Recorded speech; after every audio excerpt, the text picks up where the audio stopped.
Welcome back to my channel মিনতির kitchen ক্রিয়েশনে নতুন রেসিপিতে সবাইকে স্বাগত জানাই। প্রতিদিনের মতো আজকে আবারও একটি নতুন রেসিপি নিয়ে চলে এসেছি। তার জন্য আমি যে এখানে নিয়েছি 3 পিস মাছ, কাতলা মাছ। এই মাছ দিয়েই বানাবো আজকে একটি সম্পূর্ণ নতুন রেসিপি। তার জন্য আমি এখানে মাছে নুন হলুদ মাখিয়ে নেব।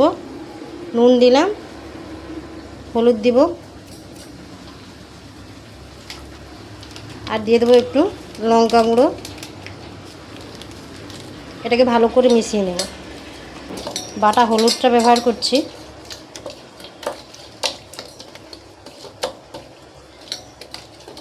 যেমন মাখানো হয়ে গেছে, খুব সুন্দর করে মাখিয়ে নিয়েছি। মাখানো হয়ে গেছে, এটা এবার রেখে দেব। তার জন্য আমি এই মিক্সির জারে একটা পেস্ট বানিয়ে নেব। তার জন্য এখানে নিয়েছি কাজু, চারমগজ দিয়ে দেবো।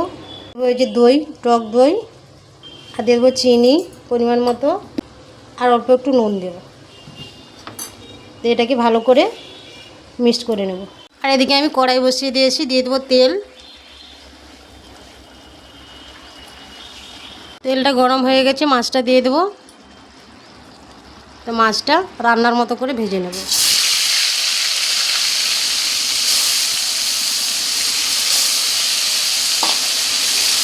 দেখুন বন্ধুরা, আমি এখানে বেটে নিয়েছি পেঁয়াজ বাটা, আর এখানে আছে আদা রসুন আর কাঁচা লঙ্কা বাটা।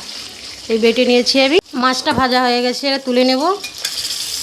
এই তেলে দিয়ে দেবো 3টে এলাচ, একটা তেজপাতা,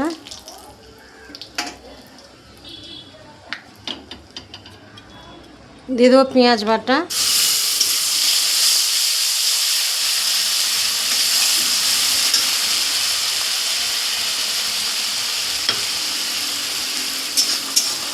পেঁয়াজটাকে ভালোভাবে মাখতে হবে।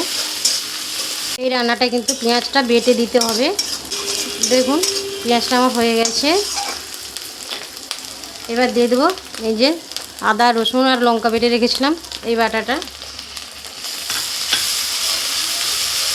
আমি চেষ্টা করি সবসময় বাটা মশলাই রান্না করতে।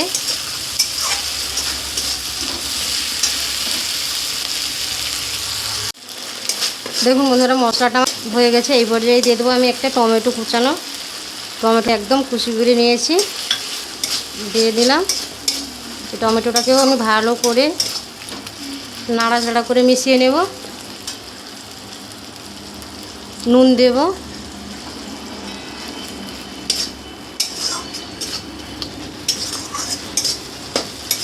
মশলাটা যত ভালো করে কষা হবে রান্নাটা ততই টেস্টি হবে।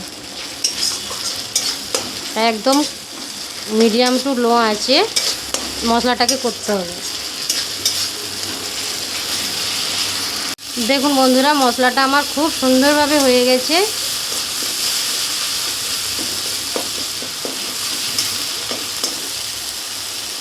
এবার দিয়ে দেবো এই যে পেস্ট, দই, কাজু, চারমগজ দিয়ে দেবো এই পেস্টটা। এটাকেও ভালো করে কষিয়ে নেব। যতক্ষণ এই দইয়ের জলটা টেনে নিচ্ছে ততক্ষণ আমি নাড়তে থাকি। এই দেখুন প্রায় টেনে নিয়েছে, আর গ্রেভিটা কত মোটা হয়ে গেছে। দেখুন গ্রেভিটা কত মোটা হয়ে গেছে, দইয়ের জলটা একদম টেনে নিয়েছে।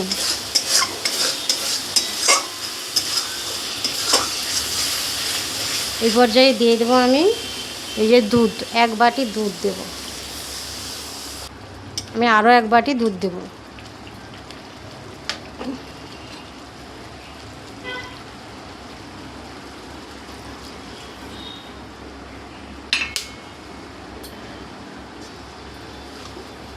ভালো করে মিশিয়ে নেব, দিয়ে এটাকে ফুটতে দেব।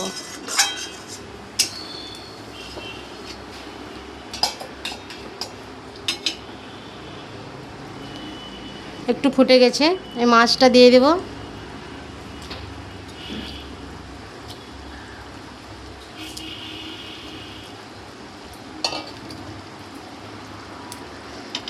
হালকা নাড়াচাড়া করে মাছটাকে মিশিয়ে নেব।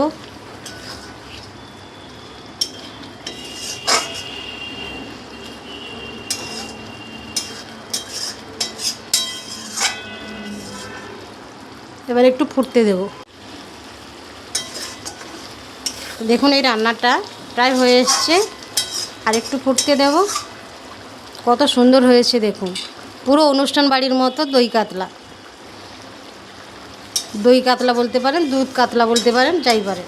শুধু দুধ দিয়েই রান্নাটা করলাম, আর এতে এত টেস্টি হয়, এটা খেতে খুব টেস্টি হয় এই রান্নাটা। এই রান্নাটা কেমন হয়েছে জানাবেন। লাইক, শেয়ার, কমেন্ট ও নতুন বন্ধুরা সাবস্ক্রাইব করে আমার চ্যানেলটির পাশে থাকবেন। দেখুন কথা বলতে বলতে আমার রান্নাটা হয়ে গেছে, এটা নামিয়ে নেব। কত সুন্দর হয়েছে দেখুন, গ্রেভিটা একদম মোটা হয়ে গেছে। এবার আমি এটাকে নামিয়ে নেব। এই দেখুন বন্ধুরা, রান্নাটা আমার হয়ে গেছে, নামিয়ে নিয়েছি। অবশ্যই বাড়িতে একবার ট্রাই করবেন, খুব ভালো লাগবে। আর আমার চ্যানেলের সঙ্গে থাকবেন, ভালো থাকবেন, সুস্থ থাকবেন। দেখা হবে, কথা হবে অন্য কোনো ভিডিওতে। আজ তবে এখানেই রাখি।